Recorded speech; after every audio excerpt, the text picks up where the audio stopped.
చందమామ దేవి భాగవతం 10వ భాగం సుదర్శనుడి రాజ్యప్రాప్తి. యుధాజిత్తు చెప్పిన దానికి కాశీరాజు ఏమీ అనలేని పరిస్థితిలో తల వంచుకొని అంతఃపురానికి వెళ్ళి తన భార్యతో, మన అమ్మాయి ఆ సుదర్శనుణ్ణి తప్ప మరెవరినైనా వరిస్తేనే కాని మన మానం దక్కదు అన్నాడు. రాణి తన కుమార్తె వద్దకు వెళ్ళి, అమ్మా, నిన్ను పెళ్లాడాలని అంతమంది రాజులు వచ్చి ఉండగా సుదర్శనుణ్ణే పెళ్లాడతానని పట్టుబట్టి మన ప్రాణాల మీదకు ఎందుకు తెస్తావు? స్వయంవర సభకు పద. నువ్వు సుదర్శనుణ్ణే వరిస్తానంటే యుధాజిత్తు ఆ సుదర్శనుడితో పాటు నిన్ను, నన్ను, నీ తండ్రిని కూడా చంపేస్తాడు. అతను అమిత క్రూరుడు అని నయానా భయానా హెచ్చరించింది. అదే సమయంలో తండ్రి కూడా వచ్చి శశికళకు ఎన్నో విధాల చెప్పాడు. ఎన్ని చెప్పినా శశికళ ఆత్మహత్య చేసుకుంటాను కానీ మరొకరిని పెళ్లాడనన్నది. ఆమె తండ్రితో, నీకు ఈ రాజులంటే భయం అయితే నన్ను సుదర్శనుడికిచ్చి రథంలో మమ్మల్ని పొలిమేర దాటించు. యుద్ధం జరిగితే అతను శత్రువులను తానే చంపేస్తాడు అన్నది. చూడు తల్లి, అనేక మందితో విరోధం తెచ్చుకోవటం ఎవరితరమో కాదు. మొండిపట్టు పట్టకు. అన్ని పనులలోనూ సాహసం కూడదు. మిమ్మల్ని పొలిమేర బయట వదిలినంత మాత్రాన ఆ దుర్మార్గులు మిమ్మల్ని చుట్టుముడితే మీరు చెయ్యగలిగినది ఏమన్నది? నాకు ఒక పద్ధతి తోస్తున్నది. సీత పెళ్లికి పెట్టినట్లుగా నీ పెళ్లికి ఒక పరీక్ష పెడతాను. అందులో నెగ్గిన వాణ్ణి పెళ్ళాడు అన్నాడు సుబాహుడు. అందువల్ల సమస్య తీరుతుందా? పందెంలో ఎవడో గెలిచి నన్ను పెళ్లాడతాడు. అప్పుడు మిగిలిన వాళ్ళు ఊరుకుంటారా? ఎలాగో యుద్ధం తప్పదు. మహాదేవిని నమ్ముకుని నన్ను సుదర్శనుడికి ఇచ్చి వివాహం చెయ్యి అన్నది శశికళ. ఆమె నిర్ణయించిన పథకాన్ని ఆమోదించి సుబాహుడు సభకు తిరిగి వచ్చి, మహారాజులారా, ఈ రోజుకు సభ చాలిద్దాం. రేపు మీకు నచ్చిన విధంగా స్వయంవరం జరుగుతుంది. ఇవాళకు మీరు మీ విడుదలకు దయచెయ్యండి అన్నాడు. రాజులు తమ తమ శిబిరాలకు తిరిగి వెళ్లి నగరం 4 పక్కల సేనలను కాపలాగా ఉంచారు. సుబాహుడు రహస్యంగా వివాహ ప్రయత్నాలు జరిపించి సుదర్శనుణ్ణి రప్పించి తన కూతుర్ని అతనికి శాస్త్రోక్తంగా కన్యాదానం చేశాడు. ఆ సందర్భంలో ఆయన తన అల్లుడికి 200 రథాలు, కొన్ని వేల గుర్రాలు, కొన్ని వందల మంది దాసీలు, ఇతర కానుకలు ఇచ్చాడు. అతను మనోరమతో, అమ్మా, ఇక నా కూతురు నీ కొడుకు సొత్తు, నీ సొత్తు. మా అమ్మాయిని ప్రేమగా చూసుకో అని నమస్కారం చేశాడు. మనోరమ ఎంతో సంతోషంతో, అయ్యా, మహారాజువై ఉండి కూడా రాజ్యహీనుడైన నా కొడుక్కు నీ కూతుర్ని ఇచ్చి పెళ్లి చేశావు. నీవంటి ఉత్తముడు ఎక్కడా ఉండడు. నీ కుమార్తె భారం మాది అయితే మా భారం నీది అన్నది. దానికి సుబాహుడు, అమ్మా, నీ కొడుకు రాజ్యవిహీనుడని ఎందుకు అనుకోవాలి? నా రాజ్యం అతని రాజ్యం కాదా? నా సేన అంతా ఇస్తాను. మనం నేరక్షేర న్యాయంగా ఉండేటప్పుడు ఒకడు రాజని, ఇంకొకడు సేవకుడని విచక్షణ దేనికి? ఇతర రాజులు అన్న మాట నిజమే. వారిని సామధాన భేదాలతో అదుపులో పెడతాను. అలాగూ దారికి రారు. యుద్ధం చెయ్యటానికి నేను కూడా సిద్ధమే. జగదంబ అండ ఉండగా విచారం దేనికి అన్నాడు. ఎంత చల్లని మాట అన్నావు మహారాజా. నీకు శుభం కలుగుతుంది. నీ రాజ్యాన్ని నువ్వు, నీ కొడుకులు సుఖంగా ఏలుకోండి. జగన్మాత అనుగ్రహంతో నా కొడుకు తన తండ్రి రాజ్యాన్ని తిరిగి సంపాదించుకుంటాడు. గ్రహచారం సరిగ్గా ఉన్నవాడు మట్టి పట్టుకుంటే బంగారం అవుతుంది. ఏది చేసినా కలిసి వస్తుంది. అందరూ సహాయపడతారు.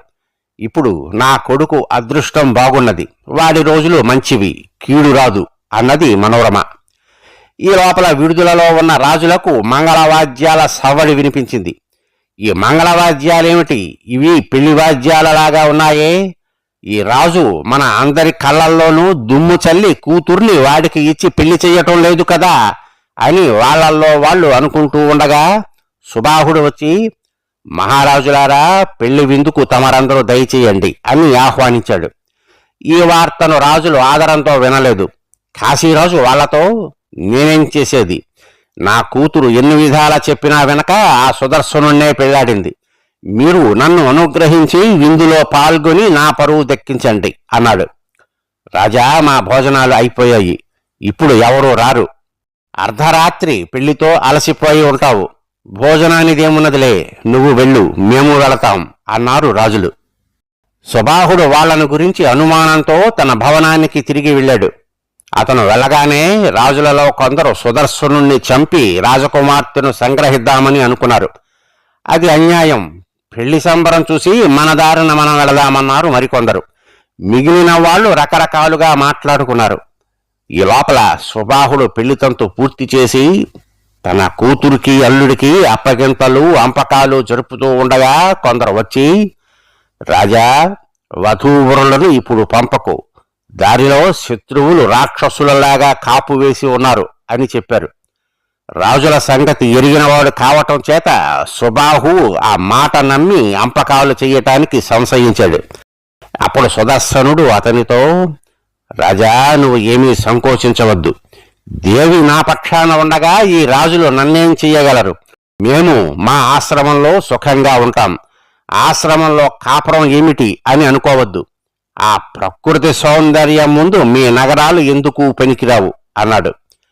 కాశీరాజు తన అల్లుడికి అంతులేని ధనం ఇచ్చి సాగనంపుతూ సైన్యంతో సహా తాను కూడా తోడుగా బయలుదేరాడు.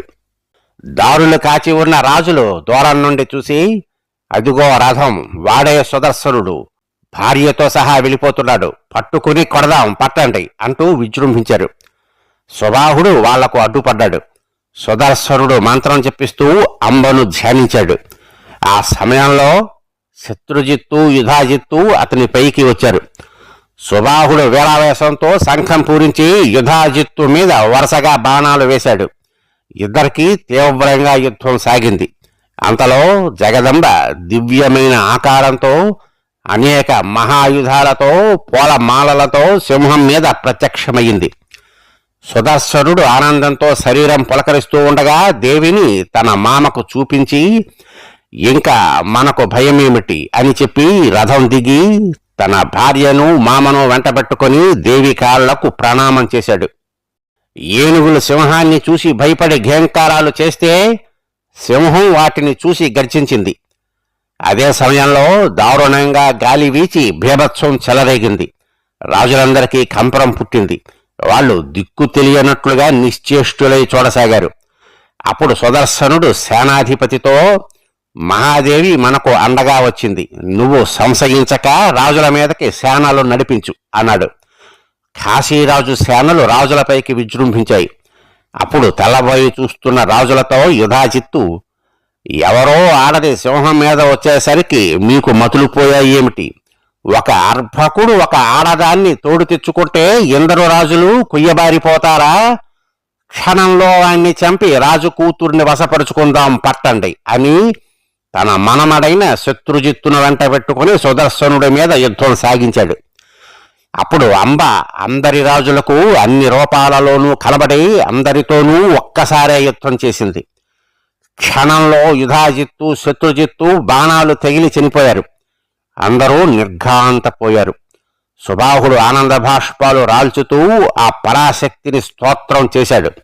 తరువాత అతను ఆమెతో, తల్లి, నీ దర్శనంతో ధన్యుణ్ణి అయ్యాను, శాశ్వతంగా నా హృదయంలోనే నిలిచిపో, ఈ కాశీలోనే ఉండిపో, నాకు మరెవరి అండ అవసరం లేదు.